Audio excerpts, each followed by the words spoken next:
इस कहानी की शुरुआत में हमें वेनिस दिखाया जाता है, जहाँ एक ऑक्शन में काफी कीमती चीजों की नीलामी होनी होती है, जिस वजह से बारी बारी अमीर लोग मास्क पहनकर यहाँ पर बैठे हुए हैं। और यहीं पर हम कहानी के मेन कैरेक्टर को देखते हैं, जिसका नाम साइरस है। वो काफी स्मार्ट होता है, जो यहाँ पर अपने साथियों के साथ चोरी का प्लान कर चुका है, क्योंकि वो मास्टरमाइंड होने की वजह से बहुत बेहतरीन तरीके से पहले भी कई बार चोरियां कर चुका है। अब इस नीलामी की लाइव वीडियो भी लंदन में चल रही होती है। आधे खरीदार तो वेनिस में बैठे होते हैं, जबकि आधे लंदन में बैठे हुए हैं। यही हमें साइरस की टीम के बारे में बताया जाता है, जिनमें से टॉप पर वो खुद है। फिर होती है एक पायलट लड़की, एक है लॉक मास्टर जो हर तरह के मुश्किल लॉक्स को आसानी से तोड़ सकता है। इनके अलावा एक हैकर, एक इनका साथी इंजीनियर और एक बड़ी उम्र का आदमी जो इनका हेल्पर है। वो इनकी चोरी करने में मदद करता है और इस समय वो भी साइरस के साथ नीलामी में आया हुआ है। यहाँ हर जगह पर कैमरास लगे हुए हैं, जिन पर पुलिस की नजर होती है। और सबसे सीनियर पुलिस ऑफिसर, जिसका नाम एबी है, वो काफी समय पहले साइरस से मिली भी थी, जहाँ पर इनकी दोस्ती हो गई थी। पर जब एबी को पता चला कि वो कितना बड़ा चोर है, तो एक मिशन पर उसने साइरस को भी पकड़ने का प्लान बनाया। लेकिन वो काफी स्मार्ट था, इसीलिए साइरस वहाँ से भाग गया। लेकिन इस बार एबी अपनी टीम के साथ पूरी तरह से तैयार होती है, यानी कि साइरस जैसे ही चोरी करेगा वो उसको रंगे हाथों पकड़ लेंगे। जिसके बाद हम देखते हैं कि नीलामी अब शुरू हो गई है। सबसे पहले एक काफी महंगी पेंटिंग को लाया जाता है, जिसकी बोली 1 करोड़ की लगती है, मगर आखिर समय में वो 2 करोड़ की बिक जाती है। पर साइरस और उसके साथी, जो पहले से उस पेंटिंग को चुराने की फिराक में बैठे हुए थे, ये उस पेंटिंग को कस्टमर तक पहुंचने से पहले ही चोरी कर लेते हैं, जिसको उसी समय ब्लैक मार्केट में 2 करोड़ का बेच भी दिया जाता है। जिसके बाद बारी आती है सबसे खास चीज की, जो एक जबरदस्त क्रिएशन है। इसकी ओनर ने इस क्रिएशन को बहुत मेहनत से बनाया है, जिसका नाम NFT होता है। और क्योंकि इसको बनाने वाला क्रिएटर अपनी पहचान बताना नहीं चाहता था, इसलिए उसने चेहरे पर मास्क लगाया हुआ होता है। अब ये क्रिएशन NFT में तकरीबन 200 कैमरास लगे हुए हैं, जो वीडियो रिकॉर्ड करके बहुत अच्छी वीडियो एडिट कर देते हैं। अब इसकी नीलामी शुरू होती है, जिसके प्राइस बढ़ते ही रहते हैं। लेकिन तभी साइरस की टीम की हैकर यहाँ पर अपना काम करती है। वो एक बटन दबाती है और साथ में बोलती है लेफ्ट। ऐसा होते ही वहाँ की सारी लाइट्स बंद हो जाती है, धमाके होने लगते हैं, जिस वजह से हर तरफ अफरा तफरी मच जाती है। अब जहाँ अमीर लोग भागने का सोच रहे होते हैं, यहाँ साइरस अपना काम करता है, जबकि वो 2.5 करोड़ की बोली भी साइरस ने खुद नहीं लगाई होती है। इसीलिए वो अब NFT के क्रिएटर के पास आता है और उसको कहता है कि आप मेरे ठिकाने पर आ जाओ, जो एक शिप है।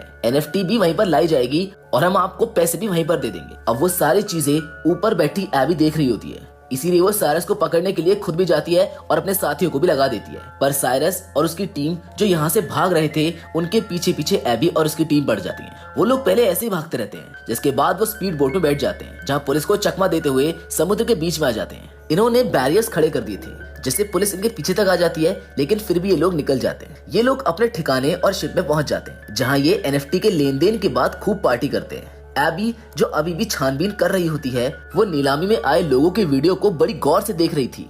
उसकी नजर साइरस के साथ ही हेल्पर पर जाती है, जो अभी भी वहीं पर होता है। इसीलिए ये लोग उस तक पहुंचकर उसको पकड़ लेते हैं। उधर पता चलता है कि इन चोरों ने जब NFT को चोरी किया था, तो ब्लैक मार्केट में उसकी कीमत बढ़ती गई, जिसे एक्टिवेट करने के लिए इन्हें उसके असली मालिक की जरूरत थी। इसीलिए ये उस क्रिएटर को उठा लाते हैं, आधा प्रॉफिट वो उसको दे देते हैं। इससे उन दोनों का फायदा होता है। उधर साइरस की टीम का हेल्पर एबी के साथ ही बैठा हुआ था और वो सभी सवालों के उल्टे सीधे जवाब दे रहा था। एबी कहती है कि मैं तुमको जेल में डाल दूंगी और सबके सामने तुम्हारी सच्चाई ले आऊंगी।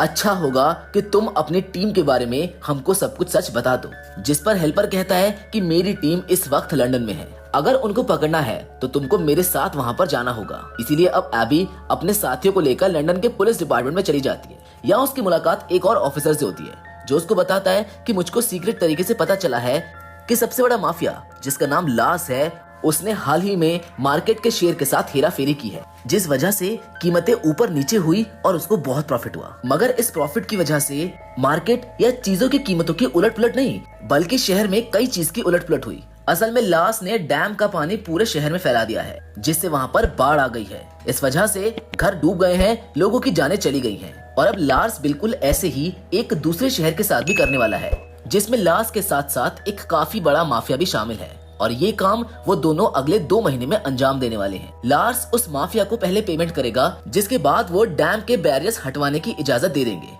इस तरह से उस शहर में भी बाढ़ आने से तबाही होगी। पर लार्स उसको जो पैसा पे करेगा, वो पैसा नहीं बल्कि सोना होगा। वो भी 1-2 किलो नहीं, बल्कि पूरे 10 टन।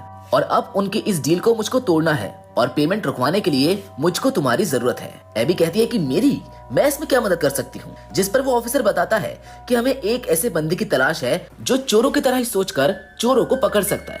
जाहिर है इस काम के लिए किसी मास्टरमाइंड चोर की जरूरत होगी, और वो कौन है तुम अच्छे से जानती हो।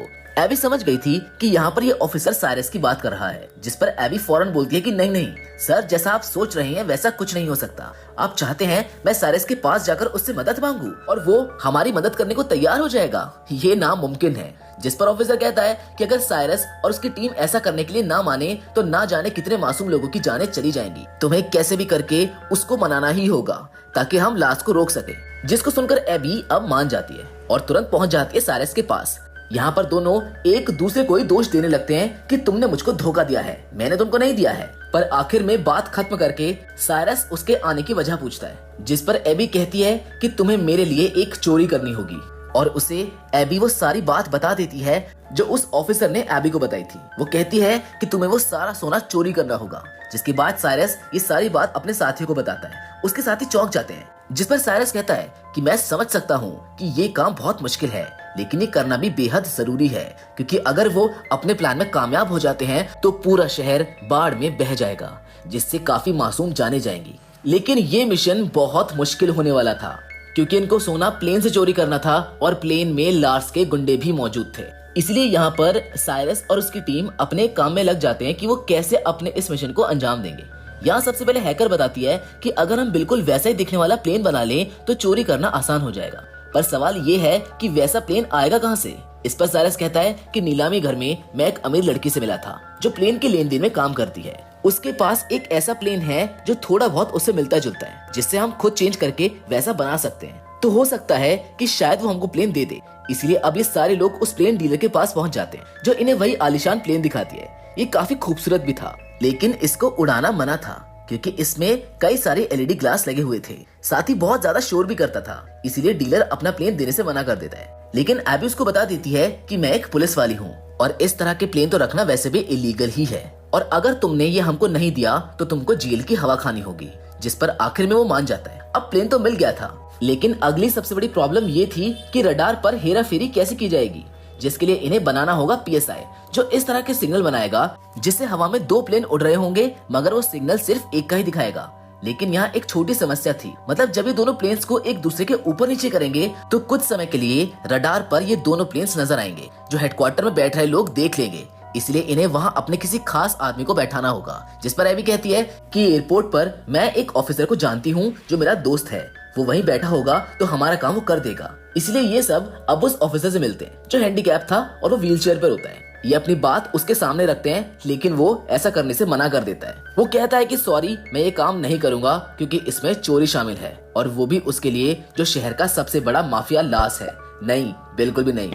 पर तभी साइरस कहता है कि मैं इस काम के बदले तुम्हें 10 लाख दूंगा, जिसके लिए वो ऑफिसर मान जाता है। इसीलिए ये सारी टीम अपने अपने काम पर लग जाती है और इस प्लेन को ये लोग बदलने लगते हैं। जिसके बाद पीएसआई की मशीन बनाई जाती है जो सिग्नल्स में हेराफेरी करेगी, जिसका साइज बहुत बड़ा लग रहा था, जो किसी बॉम्ब से कम नहीं लग रही थी। इसलिए एबी हैकर को कहती है कि ऐसा करो कि इस पीएसआई मशीन के छोटे छोटे कई सारे हिस्से बना दो, जो हर एक मेंबर को दिया जाएगा, ताकि वो पूरे प्लेन में इसको अलग अलग जगह पर लगा सके। इस तरह काम आसानी से हो जाएगा, जिसके लिए हैकर मान जाती है और काफी मेहनत करने के बाद वो पीएसआई मशीन के अलग अलग हिस्से बना देती है। जिसके बाद आखिर इनका फाइनल दिन आ जाता है, जहाँ सब लोग अपने अपने हिसाब से तैयार हो जाते हैं। इन्होंने आधे टिकट बिजनेस क्लास के लिए थे और आधी इकोनॉमी क्लास के, ताकि ये लोग पूरे प्लेन में फैल जाएं। जहाँ पर इनको पता चलता है कि लास्ट के 2 गुंडे बिजनेस क्लास में हैं और 3 गुंडे इकोनॉमी क्लास में हैं, जबकि बाकी के 10 लोग नीचे सोने के साथ हैं। अब ये पूरी टीम अपनी चोरी को अंजाम देने के लिए तैयार होती है। हैकर ने सभी कैमरास को हैक कर लिया होता है ताकि हर एक चीज पर नजर रखी जा सके, जबकि लॉक मास्टर ने अपने हिस्से की पीएसआई मशीन बाथरूम में जाकर लगा भी दी थी। इनका एक साथी डर गया था, इसीलिए वो इस मिशन पर साथ नहीं आया था। तब उसके हिस्से का काम एबी करती है। वो अपने बिजनेस क्लास के बाथरूम में जाकर दूसरी पीएसआई मशीन को वहां पर लगाने लगती है, पर तभी एक झटका लगने की वजह से वो मशीन छूटकर नीचे गिर जाती है, जिससे वो मशीन टूट जाती है। उसके कई सारे टुकड़े हो जाते हैं, जिससे अभी काफी परेशान हो जाती है, क्योंकि उसको कैसे भी करके उन टूटे हुए हिस्सों को जोड़ना है और मशीन को फिर से चालू करना होगा। उसको वो हिस्सा वहाँ पर लगाना जरूरी है, मगर अब गुंडे भी वॉशरूम में आना चाहते थे, और अगर उन्होंने ये देख लिया तो उनका प्लान चौपट हो जाएगा। वो सबको शूट करके मार देंगे। लेकिन यहाँ ठीक समय पर साइरस आ जाता है और अभी दोनों मिलकर मशीन को जोड़कर वहाँ पर लगा देते हैं, जबकि पायलट अपनी स्मार्टनेस से अपने प्लेन को उस बड़े प्लेन के नीचे ले आती है, साथ ही पीएसआई के एक्टिवेट होने का वेट करने लगती है ताकि दोनों प्लेन्स का रडार एक ही सिग्नल दे। इसलिए अभी हेडक्वार्टर के रडार में 2 ही प्लेन्स के सिग्नल आ रहे थे, जिसे देखकर एयरपोर्ट ऑफिसर की साथी कहती है कि हमको इस बारे में ऊपर खबर देनी चाहिए। जिस पर वो ऑफिसर जो एबी का साथी है वो जवाब देता है कि शायद ही मामूली सी खामी होगी जो 2-3 मिनट में ठीक हो जाएगी। वो उसको अपनी बातों में उलझाने लगता है। जिस बीच पीएसआई के एक्टिवेट होते ही पायलट अपने वाले प्लेन को दूसरे प्लेन से कनेक्ट कर लेती है और ऐसा होते ही सिग्नल मिलने लगते हैं और रडार पर एक ही प्लेन शो होने लगता है। जिसके होते ही वो ऑफिसर अपने साथी को दिखाकर कहता है कि देखो मैंने कहा था ना, ये खराबी है और जल्द ही ठीक हो जाएगी। अब उधर लॉक मास्टर नीचे वाले एरिया में पहुंच जाता है जहाँ सोने वाली तिजोरी पड़ी हुई है।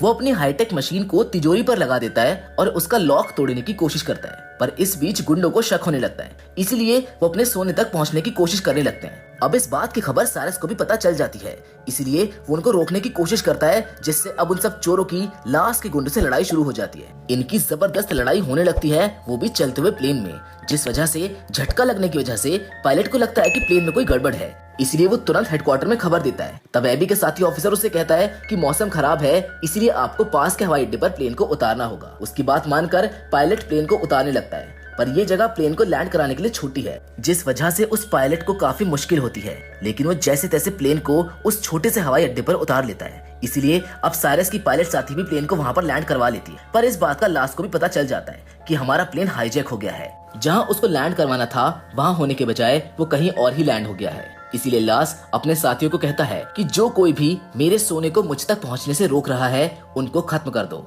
या फिर मेरे पास लेकर आओ, इस तरह मेरा सोना मुझ तक आ जाएगा। उधर लॉक मास्टर साइरस से माफी मांगता है कि प्लीज मुझको माफ कर दो, मैं टाइम के अंदर लॉक को तोड़कर सोना नहीं चुरा पाया। अब ये सोना गुंडों और उनके साथी माफिया लास के हाथ लग जाएगा और ये अपनी खतरनाक डील कर लेंगे। अब इनके पास और कोई रास्ता नहीं होता, इसलिए गुंडों के साथ सोना समेत ये लोग लास के पास जाने लगते हैं। इन्हें प्लेन के जरिए इनकी पायलट ही इनको लेकर जा रही होती है। उधर लास्ट के पास वो माफिया भी आ जाती है। वो चाहती थी कि डील होते ही जल्द से जल्द शहर में बाढ़ आए ताकि मार्केट के शेयर्स ऊपर नीचे होने से दोनों के फायदे हों। लेकिन उस माफिया को भी पता चल जाता है कि जिस प्लेन के जरिए इनका सोना आ रहा था वो हाईजैक हो गया है। पर लास्ट उसको समझाता है कि मेरे गुंडों ने सिचुएशन को अपने कंट्रोल में कर लिया है, माल आपको मिल जाएगा, बस डील को कैसे भी करके आज के आज ही फाइनल करना होगा। उधर प्लेन में अभी भी लड़ाई हो रही होती है, जिस वजह से पीएसआई के सारे हिस्से बर्बाद हो जाते हैं। ऐसा होने से अब हेडक्वार्टर के रडार में दोनों प्लेन्स दिखने लगते हैं। तब प्लेन को ट्रेस करके गवर्नमेंट अपने फाइटर जेट्स को प्लेन के पीछे भेज देती है और हमला करने के लिए कहती है। लेकिन यहाँ साइरस और पायलट अपना दिमाग लगाते हैं और ये प्लेन को उल्टा करके उसमें लिख देते हैं कि इसमें लोग हैं, इसलिए हम पर हमला ना किया जाए। इसलिए फिलहाल वो फाइटर जेट्स उन पर हमला नहीं करते हैं, बल्कि वो उनका पीछा करने लगते हैं ताकि जब ये प्लेन लैंड हो तो पुलिस वाले आकर इन सभी को सेव कर सके या फिर इस सिचुएशन को हैंडल कर सके। जिसके बाद अब ये प्लेन लैंड होता है लास के महल के ग्राउंड में, जो उसके घर के ग्राउंड को बर्बाद कर देता है। और सिर्फ यही नहीं, बल्कि ये उसके घर की सिक्योरिटी वॉल को तोड़कर अंदर घुस जाते हैं और ऐसा होते ही सारा सोना भी निकलकर नीचे गिर जाता है। ये देखकर माफिया लास को कहती है कि अब तो मैं सारा सोना भी ले जाऊंगी, साथ ही हमारी डील भी कैंसिल है, जो कहकर वो वहाँ से जाने लगती है। पर लार्स, जिसको गुस्सा आ गया था, वो उसको शूट करके मार डालता है। तभी वहाँ पर पुलिस भी आ जाती है, जो इनका पीछा कर रही थी। वो इन्हें चारों ओर से घेर लेती है। पुलिस जैसे ही लार्स को पकड़ने लगती है, वो कहता है कि ये मेरा अपना घर है और ये सब चोर हैं जो उस माफिया औरत के साथ डील करने आए थे। असली गुनहगार ये सब हैं, इन्होंने ही माफिया को मारा था, तो आप इनको पकड़ें और मेरे घर को जल्द से जल्द खाली कर दें। पर यहाँ साइरस अपना दिमाग लगाता है, जो प्लेन के एलईडी ग्लास और एनएफटी क्रिएशन के रिकॉर्डिंग से पुलिस को ये दिखा देता है कि असली गुनहगार लार्स ही है। इसने ही औरत माफिया से सोने की डील की थी। पूरे शहर को बर्बाद करने की प्लानिंग भी इसी की थी, इसीलिए लार्स को पुलिस गिरफ्तार कर लेती है। इस मिशन में एबी और लंदन का ऑफिसर भी शामिल थे, जिनका मकसद है इस डील को रोकना। तो इसमें कामयाब होने की वजह से वो सारा सोना पुलिस अपने साथ ले जाती है। मतलब इतने मुश्किल हालात का सामना करने के बाद भी इन चोरों के हाथ में कुछ नहीं लगता है। लेकिन फिर भी एबी साइरस की टीम का हिस्सा बन जाती है। यहाँ एबी जब बच्ची थी तो उसे एक पेंटिंग काफी पसंद आ गई थी, जो अब साइरस उसको गिफ्ट करने का सोचता है ताकि एबी उससे इम्प्रेस हो जाए और ये लोग फिर से एक हो जाए। और अब यहाँ पर सबसे बड़ी बात सामने आती है। असल में लॉक मास्टर ने तिजोरी को तोड़कर सारा सोना पहले ही वहाँ से निकाल लिया था। वहाँ असली सोने की बजाय नकली सोना रख दिया गया था और इस तरह से नाटक किया जैसे वो तिजोरी तोड़ ही ना पाया हो। यानी कि जो सोना पुलिस के हाथ लगा था, दरअसल में वो सोना नकली था, जबकि असली गोल्ड तो उसी समय आसमान से ही गायब कर दिया गया था। और ये लोग उसे अपने ठिकाने पर भिजवा भी चुके थे। यानी कि ये चोर एक बार फिर अपने मास्टरमाइंड की वजह से इतने बड़े सोने की चोरी को अंजाम दे चुके थे। जिसके बाद ये सब लोग अपना सोना लेने के लिए जाते हैं, जहाँ पर ये एक दूसरे से गले लगते हैं। इनकी खुशी का कोई ठिकाना नहीं होता है। ये अपनी जिंदगी के नए सफर पर और एडवेंचर करने के लिए तैयार हो जाते हैं, जिसके साथ ये कहानी यहीं पर खत्म हो जाती है। तो दोस्तों, मैं उम्मीद करता हूँ कि लिफ्ट की ये कहानी आपको पसंद आई होगी। बाकी फिलहाल आज की इस वीडियो में बस